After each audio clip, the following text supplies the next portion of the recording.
That's not just the sound of that first sip of Morning Joe. It's the sound of someone shopping for a car on Carvana from the comfort of home. That's a good blend. It's time to take it easy, like answering some easy questions to get pre-qualified for a car in minutes. Talk about starting the morning right. Just like customizing your terms so your car fits your budget. Visit Carvana.com or download the app to experience car shopping the way it should be. Convenient, comfortable. Ah. Man, that sunset is gorgeous. Grill, patio, sunset. Hard to get better than that. Unless you're browsing Carvana's inventory while you soak it all in. Oh, burger time. So sit back, get comfortable. Carvana's got thousands of cars under $20,000 just waiting for you. I could stay here forever. Carvana, where car buying meets comfort, meets convenience. Download the app or visit Carvana.com today.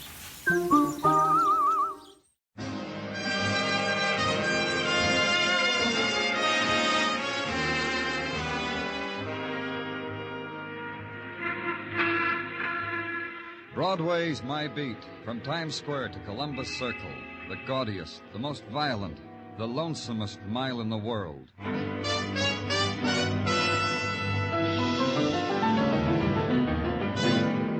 Broadway's My Beat, with Larry Thor as Detective Danny Clover.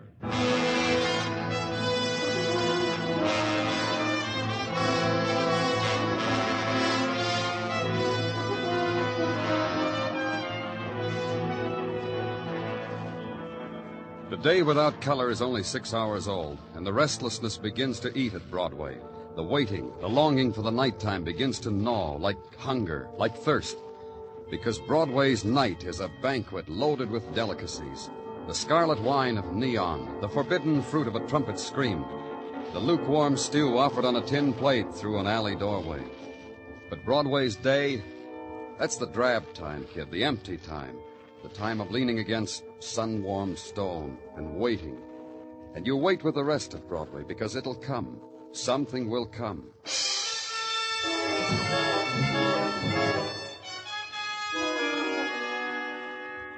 And it does. You know that because Broadway nudges you with an elbow, winks, says, "Follow me, kid. The day has turned bright."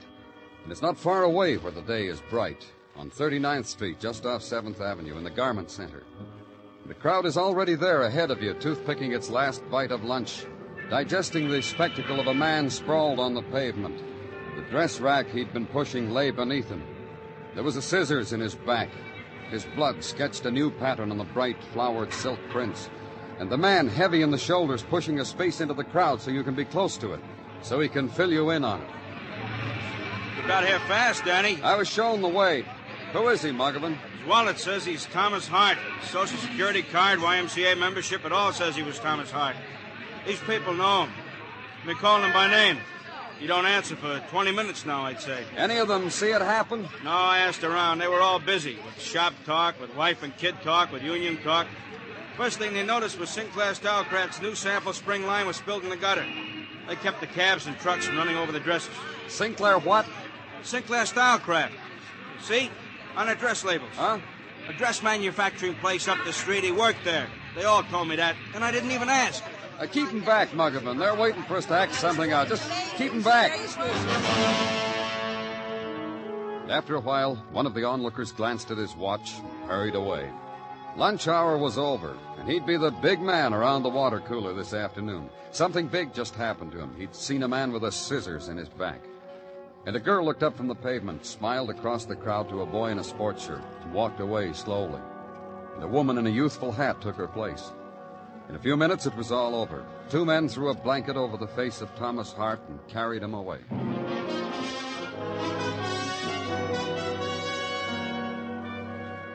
Then, work to do.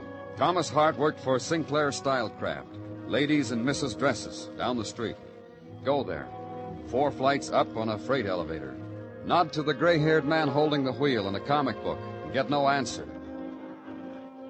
And through the rows of sewing machines where 100 women spend 8 hours a day with a dress pattern and a bobbin. Then finally ushered into the office of the man of destiny for the 4th floor, Mr. Justin Sinclair. Sit down, Mr. Clover, Danny Clover, police. About what happened downstairs? That's right. You want a cigar? Tell me about Thomas Hart. Sure, I'll tell you. You don't mind that I'm smoking, do you? Oh, Tommy. What's that supposed to tell me? Look, I've been in business for a long time. A man gets hard driving for $1. Takes a time like this to make me know what kind of a man I've gotten to be. I'm not asking you to weep for the boy, Mr. Sinclair. Wish I could weep. That's just what I mean. I've forgotten how. Tommy was a bright youngster. So what if he was pushing dress racks around? I did it once. Tommy was interested. Tommy asked questions about the business. I'm sad, Mr. Clover. Don't laugh at me. I'm more than sad. I'm horrified. Mr. Sinclair? Oh, come in, Stella. Miss Croft, Mr. Clover. Mr. Clover is from the police. Yes, they told me in the shop a policeman was here. That's why I'm glad you did. He wants to know all about Tommy. What do you want to know, Mr. Clover? Well, as much as you can tell me. Mostly why somebody murdered him. Tommy was an errand boy and pushed dress racks. I'm sorry he's dead, but frankly, he annoyed me. How? Oh, Mr. Clover, come now. Look at Miss Croft, will you? Just look at her now. I'm looking. Does it annoy you, Miss Croft? Not yet. If you came into my office and stared at me sitting at my drawing board, then if you grinned, then if you winked... You really couldn't blame Tommy, Miss Croft. Natural, normal. Don't you do it, Mr. Sinclair. Quite a girl, huh? Quite a young lady. What else about Tommy? Not a thing. Me either. All right. Where does he live? I can tell you that. Follow me out. I'll get the address for you from our personnel man. Yes, you'll find Sinclair Stylecraft Cooperative, Mr. Clover. Anything at all.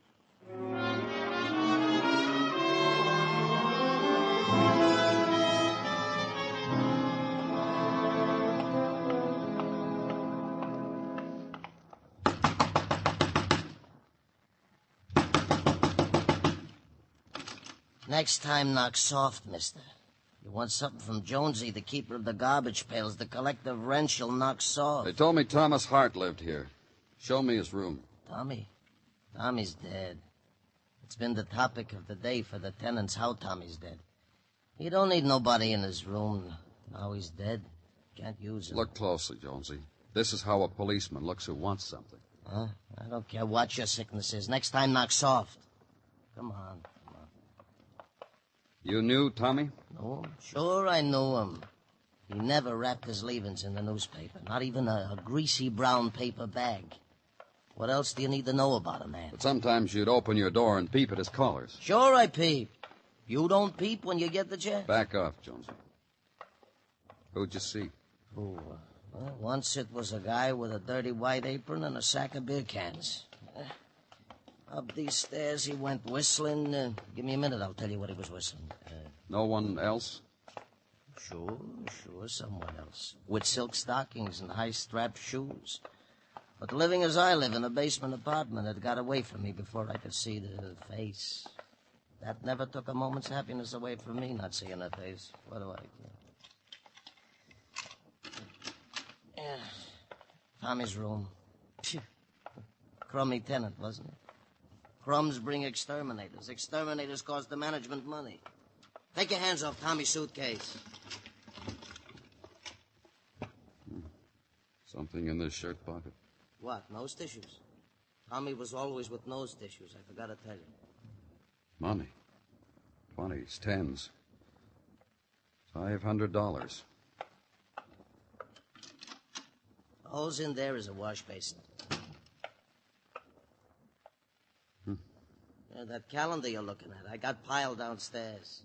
You can take your choice. Don't rob a dead man's dream. There's an address scribbled under the picture. Directions. Let me see. Out of the way. That's a dress, all right. You think, Knock soft, Jonesy. You want something, knock soft.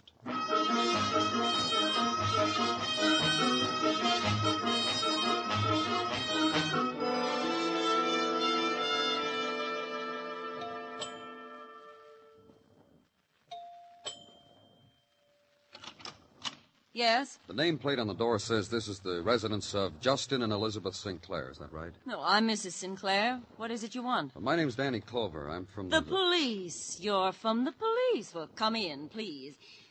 My husband phoned and said a policeman might be around. Oh, my. Girls, we're raided. Oh, I was just fooling. No, Mr. Clover didn't come here to break up our canasta game, did you, Mr. Clover? We're only playing for a 20th. This is Mrs. Westfall, Mrs. Meston, and Miss Natalie. Now, Miss Natalie does our hair after the game. She wins. Can we talk someplace, Mrs. Sinclair? Of course we can. Deal me out, girls. In here. We'll close the door so we won't be disturbed. Now tell me all about it. All right. I came from Tommy Hart's room a little while ago. He had some directions penciled on a calendar. The directions brought me here. Well, but I don't understand. Tommy's dead. Maybe Tommy scribbled those directions before he was murdered, huh? Oh, of course, surely. Then Tommy must have been here on some occasion or another. Well, of course he was. What was the occasion? Dinner? You'd think I'd get someone in to cook dinner, wouldn't you? But I didn't. I never do. No, I still cook, Mr. Clover, like I did before all this happened. All this, the French provincial furniture and the set of books and sending my son to private school. And, when was the last time Tommy was here? Didn't my husband tell you? Why, it was last night. Just last night, Tommy was sitting in that chair you're sitting in now, with that girl draped over him, lighting his cigars and waiting on him hand and foot. What girl did that? Well, the girl Tommy brought with him to dinner. That bleached blonde from the shipping department. In my house, imagine. Why, my husband tolerates it. What was the girl's name? Jenny Morrow, I think. And she works for your husband? I told you she did, in the shipping department. Checker or something, I don't know. He invited Tommy over because Tommy's bright, and maybe someday he could learn the business, but why the girl, I don't know. What else can you tell me about Tommy? He ate everything that was put on the plate in front of him. What else? What else? Mr. Clover, I'm a married woman. I've got a son taller than me and... She took me by the hand to prove it. Back to the canasta table. The son was doing fine, wasn't he, girls? Wasn't he? And her life with Mr. Sinclair was all a girl could ask for, wasn't it, girls? And what right had a policeman to come nosing around spoiling everything? The card game, the hairdos, making the canapes grow cold, letting the ginger ale turn flat just because someone stuck a pair of scissors in her husband's errand boy. So I explained the rights of the dead, and the girls cried, scooped up the cards, shuffled, redealt, and I got up.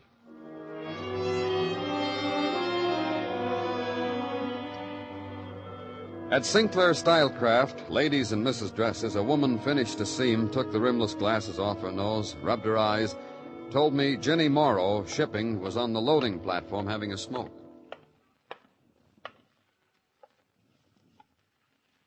You can keep looking at me, mister. The view is for free. Teeth, courtesy Dr. West Miracle Tough Toothbrush. Hair, courtesy Peroxide 10%. Eyes, cheeks, figure, courtesy Careful Planning. You're Jenny Morrow? For Eugenia. Mom called me Eugenia. Found the name in a book someone threw in the trash can. Dramatic, ain't it? Some questions I want to ask you, Jenny. Questions about... You're a policeman, ain't you? Yeah. Tell me about Tommy Hart. Mine hostess of last night blabbed to you, huh? Who cares? How long did you know Tommy? Long enough to slap him a couple of times, slap his mouth.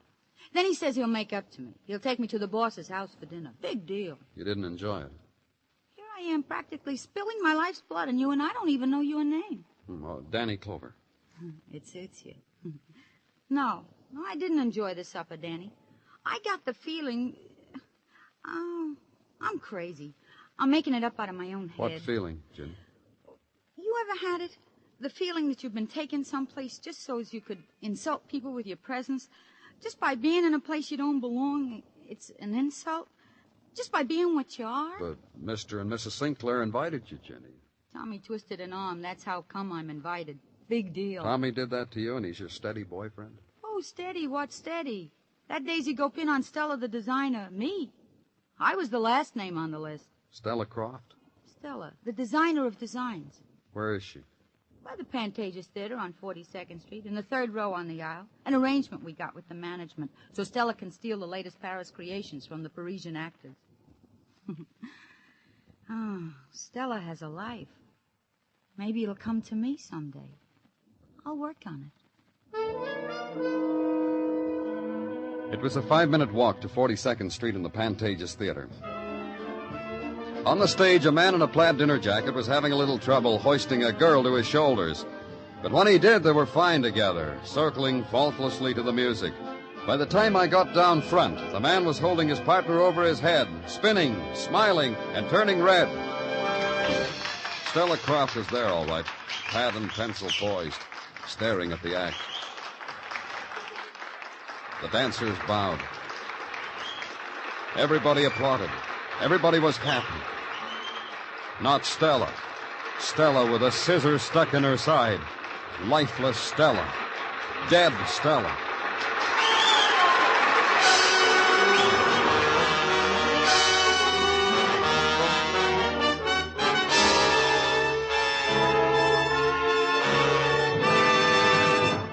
You are listening to Broadway's My Beat, written by Morton Fine and David Friedkin, and starring Larry Thor as Detective Danny Clover.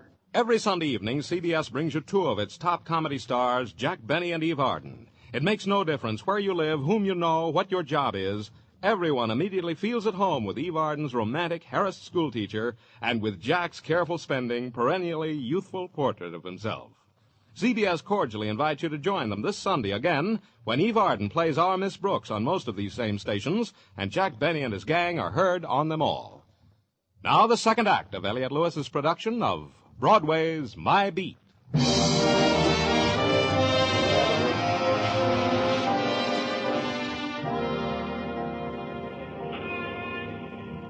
Of an evening in springtime, Broadway stands on a street corner, sips its penny plain, and counts its blessings.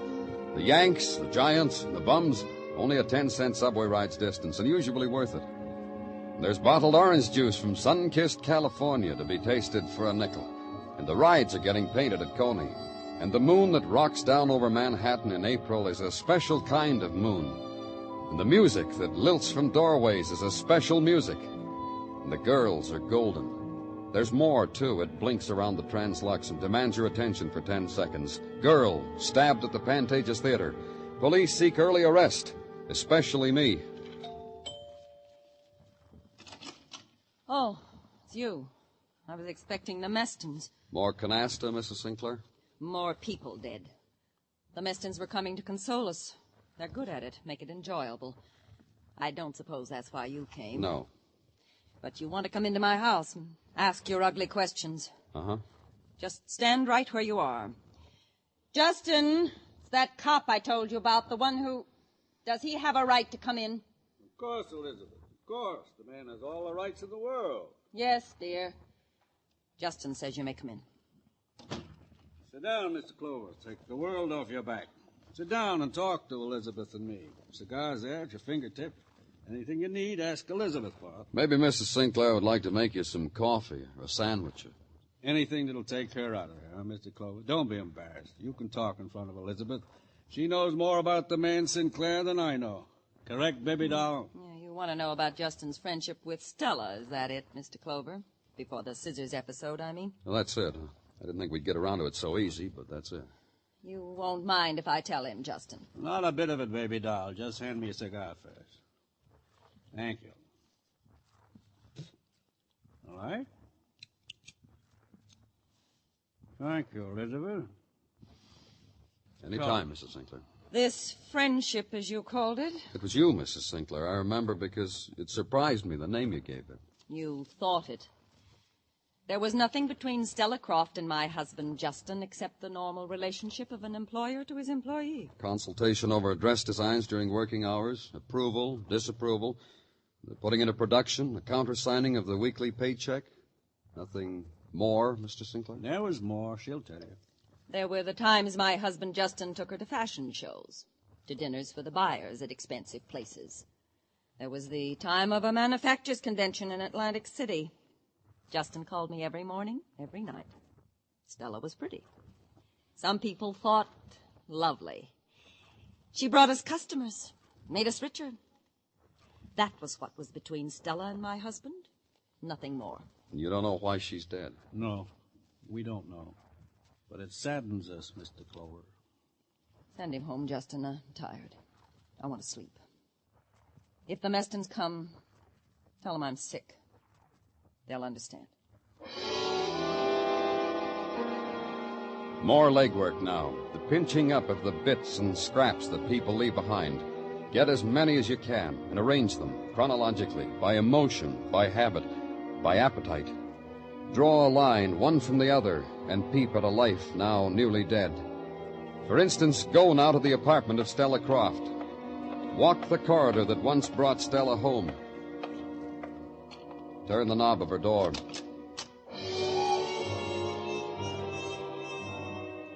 The girl in the room was wearing slacks. She watched me close the door and blew a smoke ring from her cigarette, watched it die. Then she smiled at me. Hi, Danny. What are you doing here, Jenny?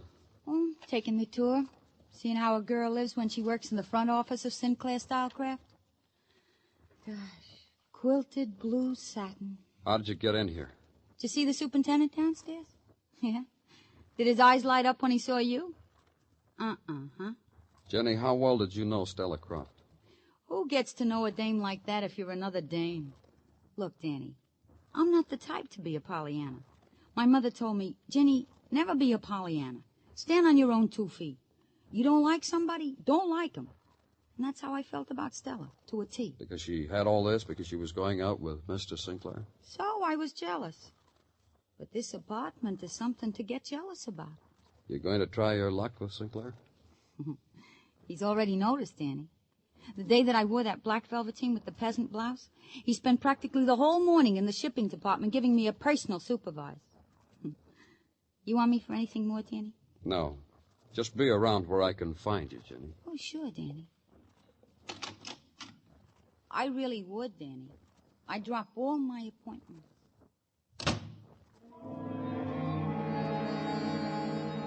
The apartment looked like Jenny hadn't touched anything. The place was impeccable, slick, like Stella Croft had been. Lacquered furniture, highly waxed, and full-length mirrors. I walked back into her bedroom, around it, fingering this and that. The small, intimate souvenirs a girl like Stella collects. Then over to a Pullman closet, opened it, and wondered for an instant why a woman needed so many shoes. Wondered why it hurt so much. The brightness of it, the pain, the sharpness slipping so easily into my back.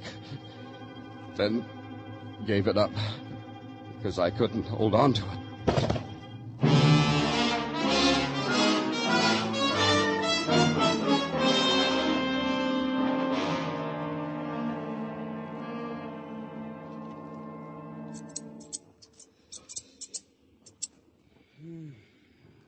Now the finishing touch, Danny. The claim to fame of Dr. Sinsky. In medical school, it was always commented upon how Dr. Sinsky finished off his handiwork. It's the bedside manner. I don't need it. Yeah, that's right. You don't need it, Danny. Now hold on to something, Danny. It'll hurt. Yeah, hold on to something, Danny. To me, it's gonna hurt. He held on to something. To me, and it still hurt him. What is it with you, Dr. Sinsky? Maybe you need a refresher course in adult medical education. Unruffle your feathers, Mother Detective. I'm all right. Yeah. Listen to him, Doctor. Last night he got a hole in his back from unsharpened scissors, and this morning he tells me he's all right. Okay, if I go back to my office, Dr. Sinsky? You'll need rest, Danny. I'll bear it in mind. Okay, check me in the morning. You hear, Danny? You hear? Yeah. The debt piles up, doesn't it, Doctor? What debt? What are you talking about? I'll count out the times you've eased the pain. I'll let you know. Get him out of here, Gino. Yeah, come on, let's go, Danny. I'll go get permission from the captain to give us sick leave, and then I'll conjure up a squad car, and we'll surprise the Mrs. Sergeant Tartaglia in the middle of a mozzarella, and then we'll salve our wound together, and then... What made 2 people die like that, Gino? Tommy Hart, Stella Croft. Danny, you disappoint me. You are thinking on your sick leave time. What ties it together, Gino?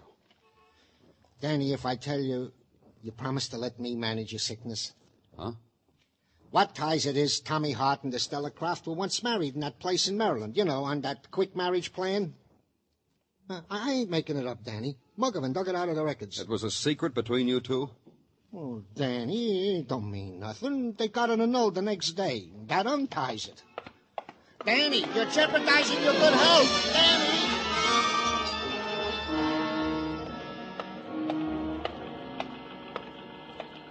Good morning. Yes, sir. Can I help you? Hi, Danny. Hey, look at me. Yeah, look at you. Since when did they move you out of the shipping department into the reception desk? Since this a.m. I told you. I got supervised into it. Oh. Tell Mr. Sinclair I want to see him. Sure, Danny. Watch me. See? What is it, Miss Morrow? There is out here at this moment the gentleman of the police department, a Mr. Danny Clover. Show him in, show him in. Very good. Through that door, Danny. Thanks. Hello, Mr. Sinclair. I'm a busy man, Mr. Clover, but I always have time to talk to you. Mr. Sinclair, how much of your affairs can you get in order in the next 15 minutes? In my business, we never talk in riddles. It's how much, why, when, things a man can answer. What's on your mind? You, Tommy Hart, Stella? They worked for me, Mr. Clover, and they died. I'm going to pay for their funerals, and I'm going to find out if they had families. They'll be taken care of. We have a fund toward that. Tell the people at headquarters it might make an impression. Honestly now, I don't know what you're talking about. Let's stop kidding each other, Sinclair. You're a man with tastes, from the lines of women's dresses to a lacquered apartment to a little employee who's now your receptionist. From Stella Croft to Ginny Morrow. Better find out if Ginny had a husband. I still don't follow you. Then I'll tell you. It's called the Badger Game. Listen to me, Mr. Clover. You listen to me. Tommy and Stella weren't married. Did you know that? You didn't know it, huh? I saw the certificate of marriage. The justice of the peace who married them. I thought... Marriage annulled the next morning. Badger Game. Stella invited you to make a play for her. You bit. Tommy walks in, waves a certificate of marriage. You pay him. Money, invitations to your home. He gets greedier and greedier. So you kill him. I didn't have to. You don't know what it was, Clover. That boy grinning into my face, taking over my house, making me... What is it, Justin? What's the matter? What happened? Make him understand. Make him understand. Mrs. Sinclair, your husband just confessed to killing Tommy Hart. Wouldn't you kill him? It's all right, Justin. I'm here now. It's all right. You got Tommy out of the way, Sinclair. Why did you kill Stella? Listen. I said it was all right, Justin. And I'll tell you why. Stella knew you killed Tommy. It didn't worry her very much. He just upped the blackmail ante. Sinclair, that's why you killed Stella. He didn't. You did? For what she was doing. Doing to my home, to my husband, to my boy's name. Yes, and I stabbed you, too, for what you were doing to us. I'd kill again. What'll we do about the boy?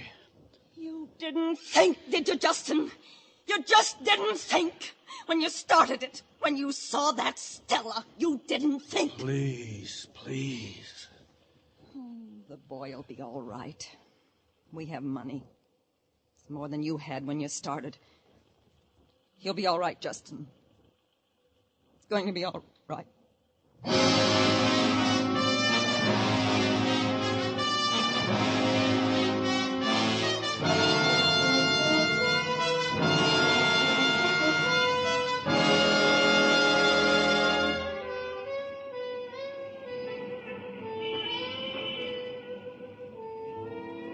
In the April night, Broadway echoes with sounds heard only in darkness.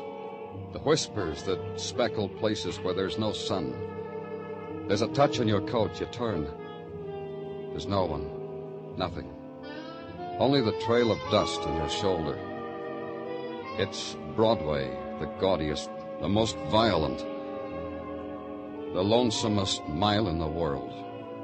Broadway, my beat.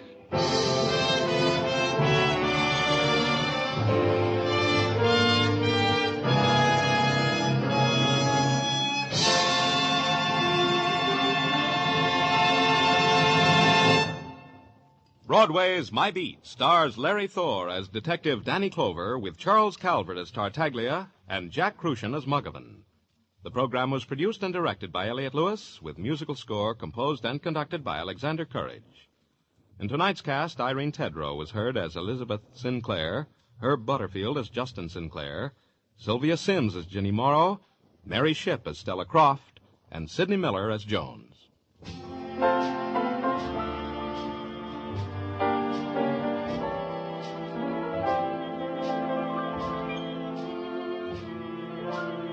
If you're in the mood for mysteries, you can try CBS almost any old evening. And there's a top-notch thriller on hand for you.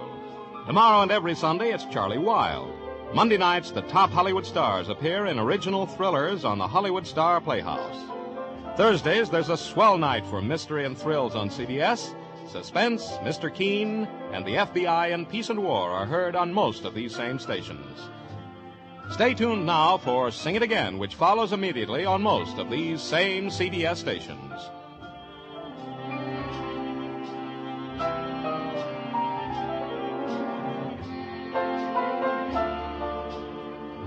Joe Walters speaking. This is CBS, where you laugh at Jack Benny every Sunday night, the Columbia Broadcasting System.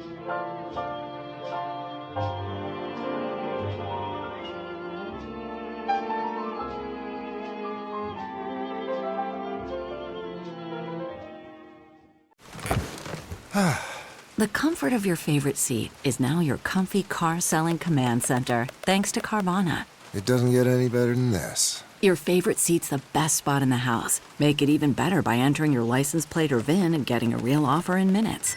There really is no place like home. And speaking of home, Carvana will pick up your car from yours after you finalize your offer. Visit Carvana.com or download the app and sell your car from your comfy place. Man, that sunset is gorgeous. Grill, patio, sunset. Hard to get better than that. Unless you're browsing Carvana's inventory while you soak it all in. Oh, burger time. So sit back, get comfortable. Carvana's got thousands of cars under $20,000 just waiting for you. I could stay here forever. Carvana, where car buying meets comfort meets convenience. Download the app or visit Carvana.com today.